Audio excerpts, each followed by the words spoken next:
Section 1. You will hear a survey company representative ringing a person to obtain some information. First, you have some time to look at questions 1 to 5.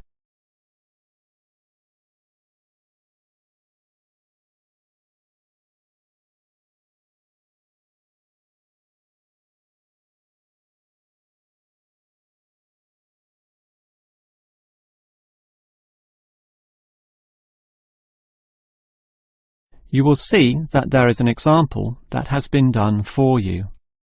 On this occasion only, the conversation relating to this will be played first. Hello? Hello? Who is this? Hello, I'm a representative of the Tally-Ho Survey Company, and I'd like to ask you a few questions regarding exercise. Ah, that's an interesting subject. The representative will ask questions about exercise, so exercise has been written in the space. Now we shall begin. You should answer the questions as you listen, because you will not hear the recording a second time. Now listen carefully and answer questions 1 to 5.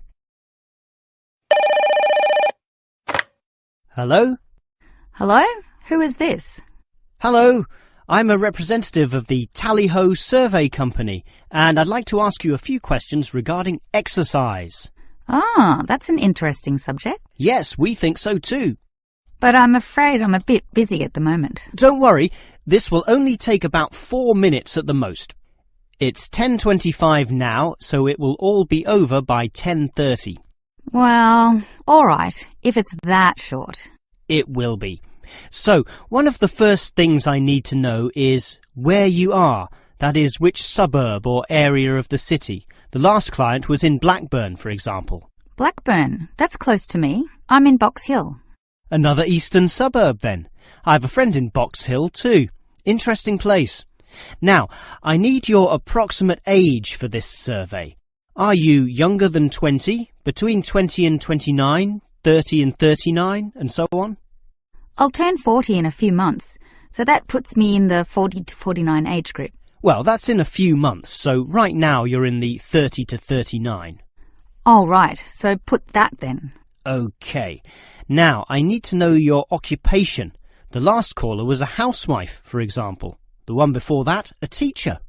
I used to be a teacher too, teaching cookery. And now? Now you can just put domestic duties. Actually, I hope to begin a new job soon as a cook, but that won't be for some time yet. I have to wait for my husband's restaurant to open. Cook? That sounds interesting. But it's domestic duties for now. OK, that just leaves some information about your family. This is not obligatory at all, so if you don't want to answer, that's fine. What sort of information exactly? Oh, it's very broad. Married with children, single mother, that sort of thing. The last customer said she was a single mother. I'm married and not a mother. Put married, no children. I'm married with children myself, but I'll put in your details. And that finishes the profile and just leaves the actual survey itself if you're ready to proceed. Before you hear the rest of the conversation, you have some time to look at questions 6 to 10.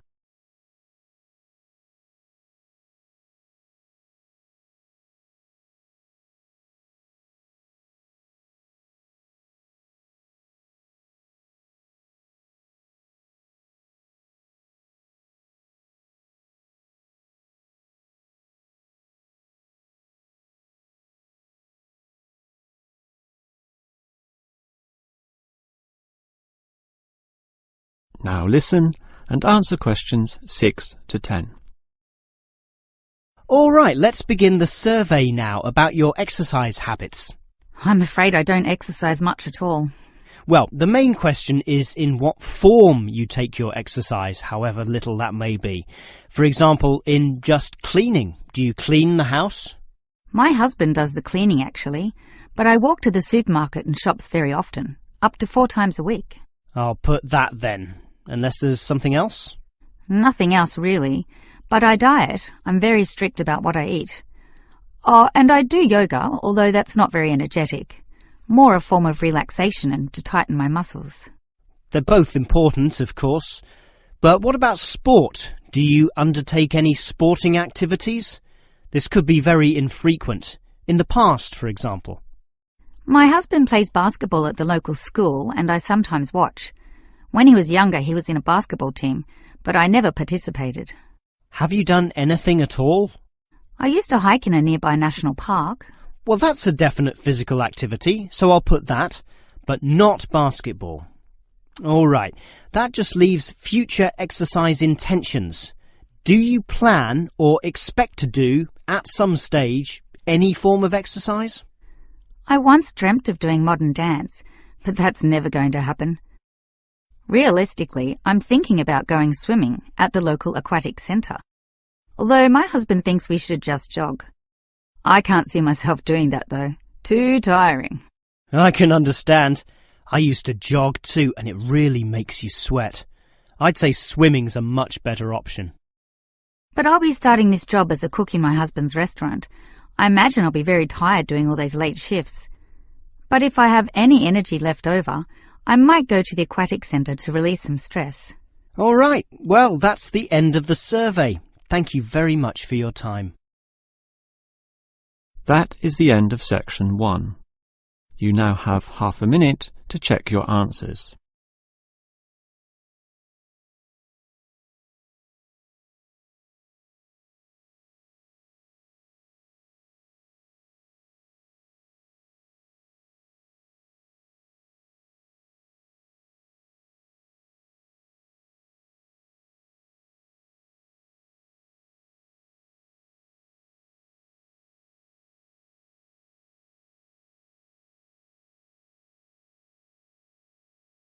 Section 2. You will hear the director of a language centre library explaining about its facilities to some new students. First, you have some time to look at questions 11 to 16.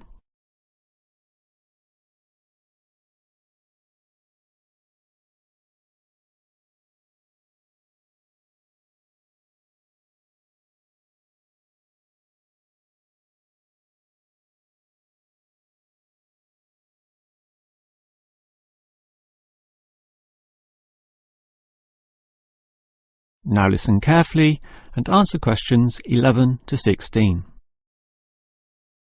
Welcome to the library, or the ILC, which means Independent Learning Centre, and let me explain about some of its facilities. We're standing here at the entry gates next to the borrowing desk. That's where you check out any books, but you are also advised to study in the library here, since most of our material cannot be borrowed.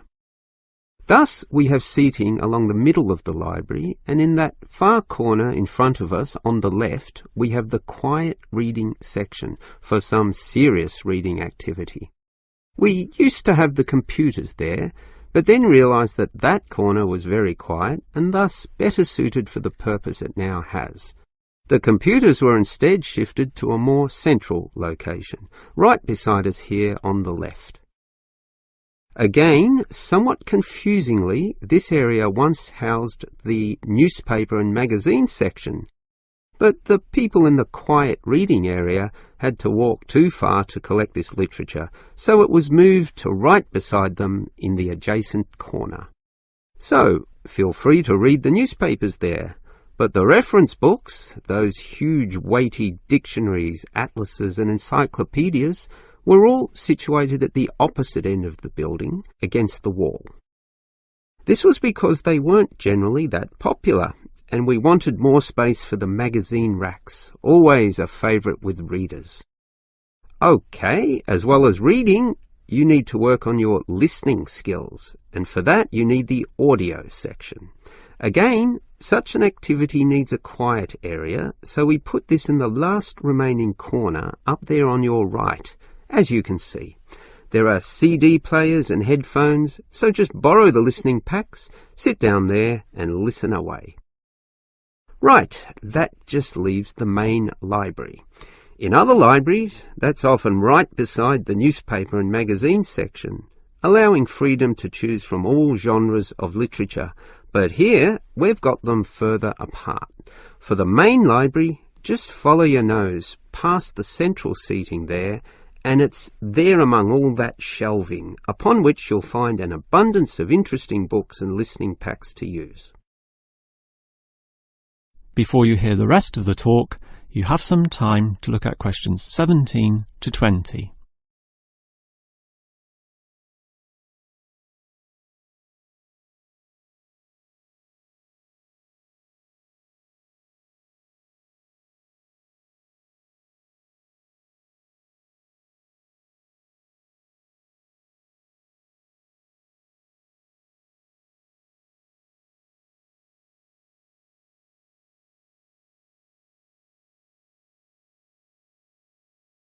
Now listen and answer questions 17 to 20. Now, I'd like to tell you a bit more about an excellent service offered in the ILC here that we call the Special Sessions. What can you do in them? For a start, many of you need practice in speaking English, and for that we hold a special discussion session led by a teacher. That can be noisy. In fact, we hope that it is noisy, since that would mean many people are talking. It's in the central seating area, and it used to be from 10:30 to 1:30, but we found that the noise was disturbing the regular ILC patrons, so we shortened and moved this discussion to the morning 9 a.m. time slot, when fewer people are in the centre. It goes for 1.5 hours. All right. What about writing skills? Well, we can help you there with another teacher. Now, writing is a fairly quiet activity, so that teacher stations him or herself in the quiet reading area from 1:30 until 3. The 10:30 to midday time slot cannot have a teacher for such writing skills, as they are all teaching in the morning. For this reason, of course, there cannot be an on-call teacher in the morning either. Although many people would like one, particularly the 10:30 to noon crowd, having just finished their early morning class.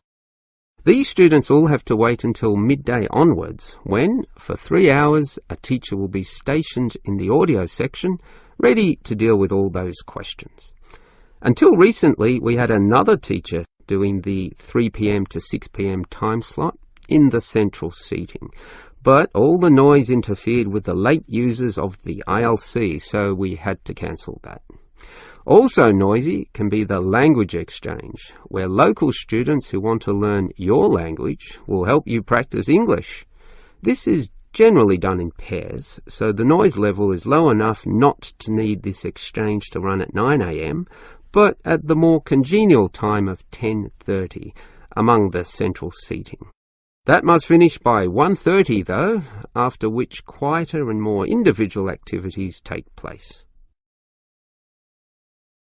That is the end of section 2. You now have half a minute to check your answers.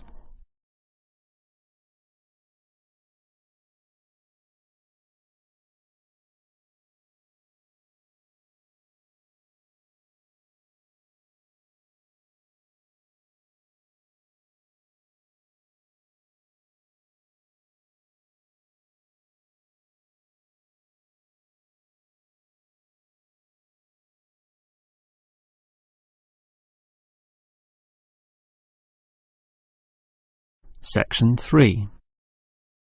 You will hear two students, Dylan and Emily, discussing the techniques they use when listening to lectures. First, you have some time to look at questions 21 to 24.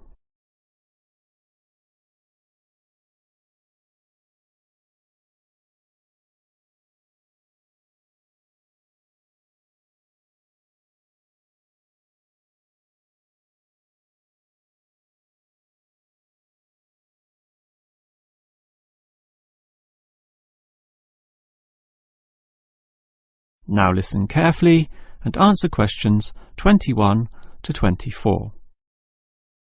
Hi, Emily. What did you think of that lecture? A bit hard to follow, but I have some good lecture listening note-taking strategies which really help. so I can review the lecturer's message later. Lecture listening note-taking strategies? Review it later? That sounds interesting.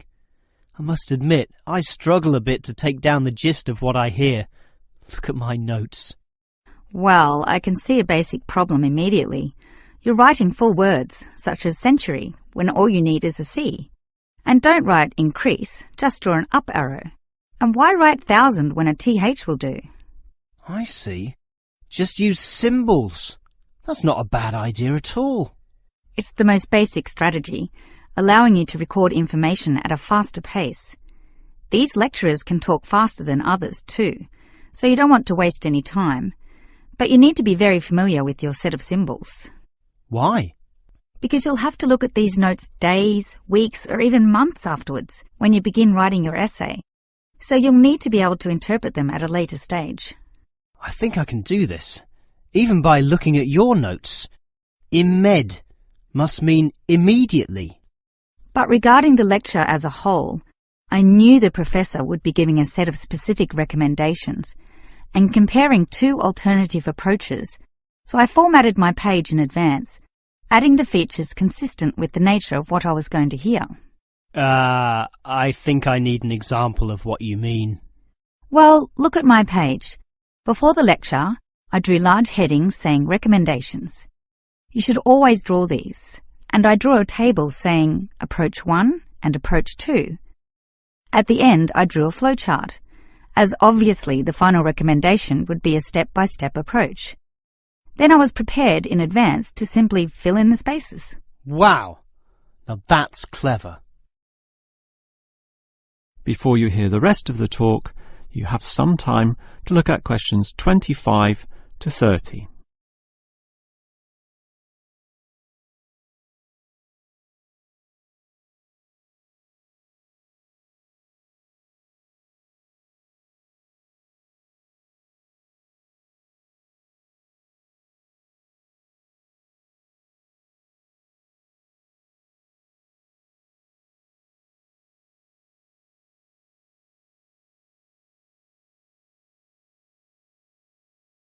Now listen and answer questions 25 to 30.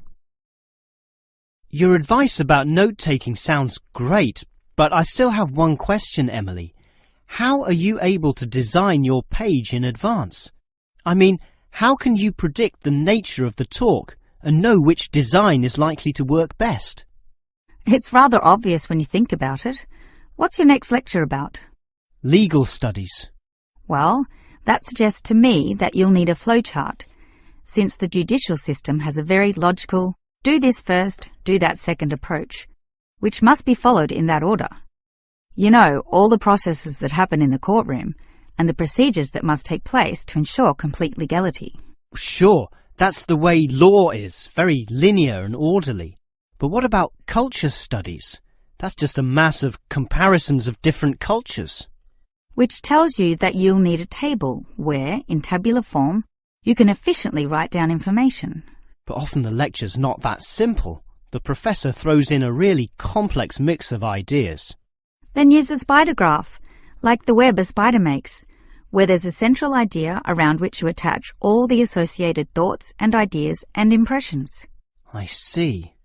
I think I understand. And that would be very quick too, very efficient. I like that. But what about management theory?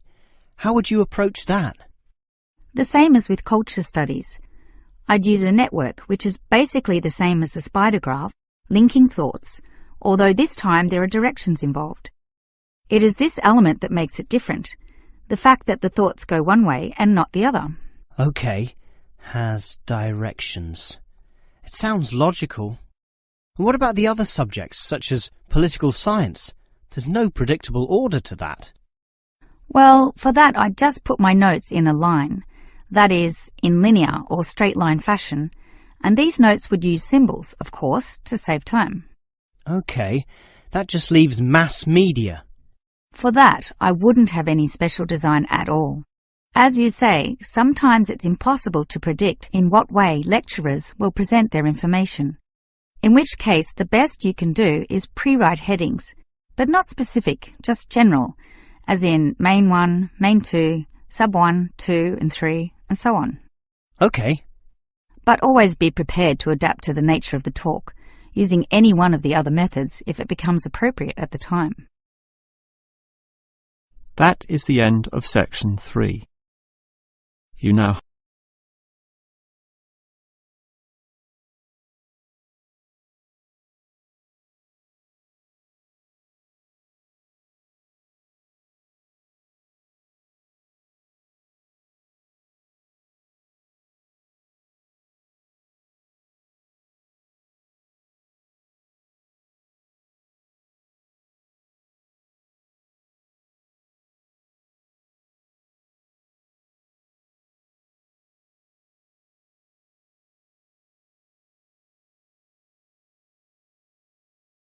Section 4.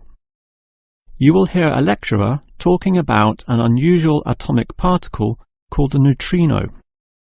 First, you have some time to look at questions 31 to 35.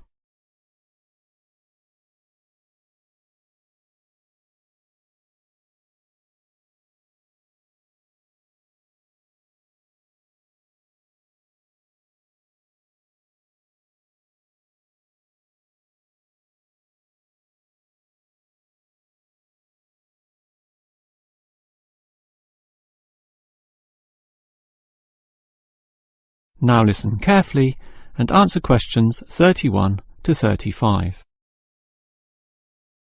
When considering the smallest unit of matter, the atom, most people know of electrons, protons and neutrons, but almost none know of another particle, even though they are constantly emitted from the sun in the trillions, with 100 to 200 billion of them regularly passing through your body every second. To repeat, that's not thousands, not millions, but billions every second. You don't feel them because they are small. In fact, so tiny that we can barely detect their presence at all. These mysterious particles are called neutrinos. Despite such an abundance, detecting them is a huge undertaking, and there are many reasons for this. Firstly, the neutrino itself is so small that you need to eliminate absolutely all other particles around. To do this, you need what is called a clean room, one that has an extremely low level of dust, microbes, floating particles, or chemical vapors. You probably don't know it, but the air around you right now has almost 40 million particles per cubic meter. In contrast, the cleanest of clean rooms has less than 10. The second problem is that you also need an environment with absolutely no background radiation. At the surface of the Earth, such radiation is all around, from the sun and sky, and from TVs and communication devices.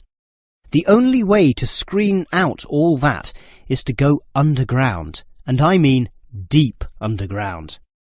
For example, the Sudbury Neutrino Observatory in Canada uses an old nickel mine, one of the deepest in the world, and puts the observatory in its lowest tunnel, more than 2 kilometers below the surface. At such depths, stray radiation is sufficiently screened out to allow neutrinos only to pass by. The final problem is that you need an elaborate detection system, and this apparatus is huge, and its installation in this deep underground cavity presents quite a headache. Holding such a weighty construction safe and secure requires complex engineering work, such as rock bolting and support structuring. This obviously requires great care and takes a lot of effort. Before you hear the rest of the lecture, you have some time to look at questions 36 to 40.